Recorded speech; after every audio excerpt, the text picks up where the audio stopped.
There was a man who built a drug empire worth millions of dollars.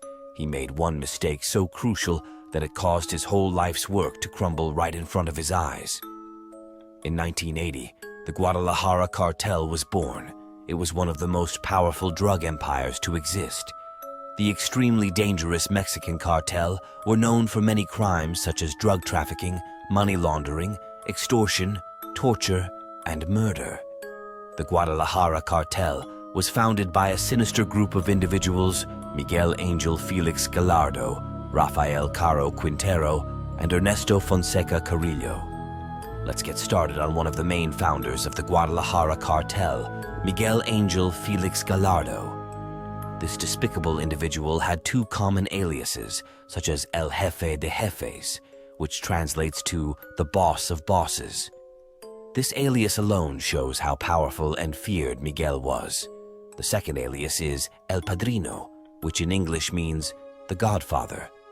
Before this all started, on 8th of January 1946, Felix Gallardo was born in the dangerous suburbs of Culiacan, Colombia.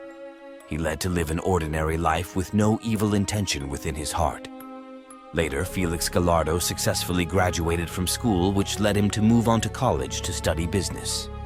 After his business studies, he enrolled in a commercial career. However, Felix Gallardo decided that it would be best for him to instead focus on a police career, as he had a passion to join their line of work. Thanks to his passion, he managed to land a job as a Mexican federal judicial police agent. Little did anybody know that this new role would be the leading factor for Felix Gallardo to join the life of crime. The Federal Judicial Police on the outside looked like an organization to help the public. However, they had a hidden dark truth. Behind closed doors, they were extremely corrupt and would partake in criminal activities. Felix Gallardo proved himself to be an extremely useful asset for the Federal Judicial Police. He was assigned to the protection of the state government house. He excelled at this role because of his great skills and talent. This eventually led him on to acquire the trust and approval of Leopoldo Sanchez Celis, who was the governor of state that hired Felix Gallardo to protect his family. As time went on, the relationship between the pair strengthened. This was no ordinary friendship, as this had caused a catastrophic impact on Felix Gallardo's life. Later on, he found a partner for him, Maria Elvira Murillo, and they got happily married. Leopoldo was the godfather of the wedding, and later down the road, Miguel and Maria became the godparents of Leopoldo's son, Rodolfo Sanchez. This just further solidifies how strong of an alliance Felix Gallardo had with Leopoldo's. After a while, Miguel met another bodyguard that worked for Leopoldo. His name was Pedro Aviles Perez, and he had a major involvement with the drug business dealing with marijuana and heroin in the United States. Eventually, Felix Gallardo was recruited by Pedro Aviles. Near the end of 1970s, Pedro Aviles had to move his entire drug business to Guadalajara, as it was no longer a suitable option for him to run his operation in the U.S. This was due to the fact that the U.S. government and competition from other drug markets had caused too many issues for him.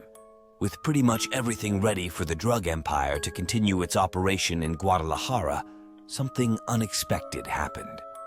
On the 15th of September 1978, Pedro Aviles was killed in a police shootout, which gave Felix Gallardo the perfect opportunity to promote himself as the new leader of the Guadalajara cartel. Alongside with him were two other founders of the newly formed cartel.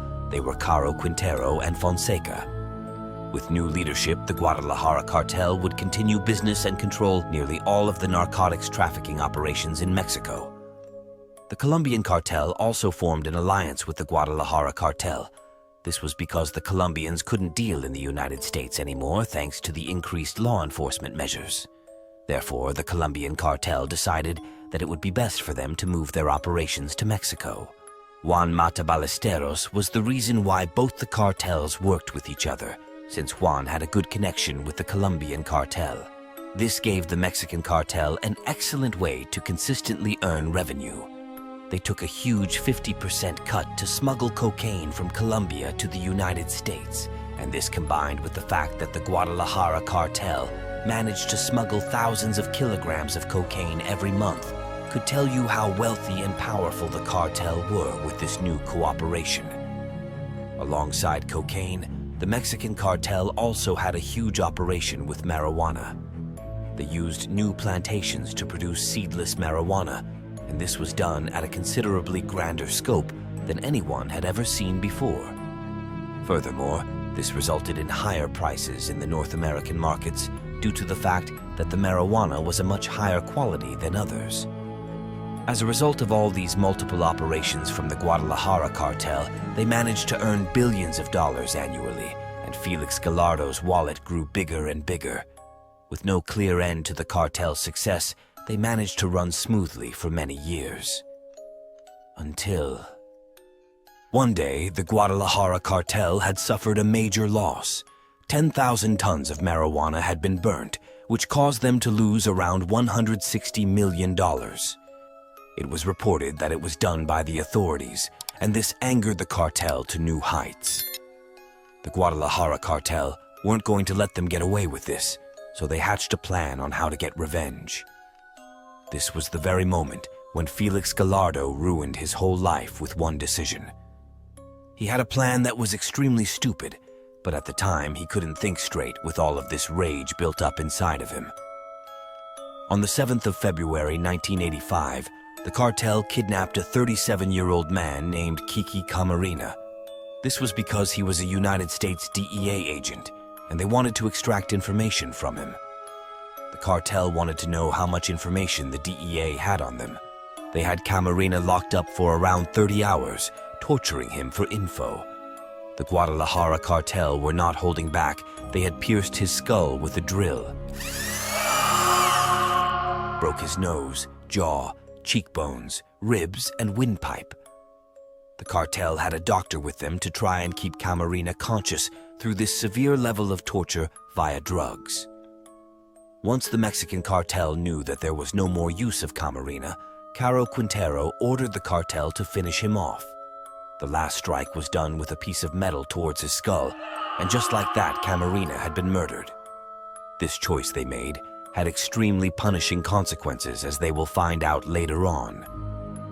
On the 5th of March 1985, the Guadalajara cartel dumped the deceased DEA agent's body in a roadside ditch near Michoacan. Once the body had been found, the U.S. government had been infuriated by the Guadalajara cartel's actions and had told the Mexican government to find and arrest everyone who was involved with the murder. They called it Operation Legend. This was clearly a threatening situation for the Guadalajara cartel. Felix Gallardo and Caro Quintero both had realized that they made a crucial mistake. After a few days, Caro Quintero had left Mexico to lay low. However, it was no use, since later that year, he was caught in Costa Rica and was sentenced to 40 years for murder. Furthermore, Felix Gallardo's political connections kept him safe from being sentenced, but it didn't last forever. On 1989, Felix Gallardo had been knocked onto the ground in his own house and was later arrested. This was due to the fact that he had been betrayed by people he had known for 18 years. They were bribed by police officers to turn on him, hence they attacked him in his own home. He had met the same fate as Caro Quintero, sentenced to 40 years. Although Felix Gallardo had been arrested and was behind bars, he still controlled the Guadalajara cartel. However, this soon wouldn't be an option for him, since he had been migrated to a facility with maximum security. As of now, Felix Gallardo is 77 years old and is serving house arrest since last year. He also has extremely poor health, such as vertigo, deafness, loss of an eye, and blood circulation problems. By the looks of it, he does not have much years left on his life. To this day, he still denies the allegations of murdering Kiki Camarena. However, if one thing is clear, is that he definitely had an involvement with the murder, and that involvement was the biggest mistake he had made in his life.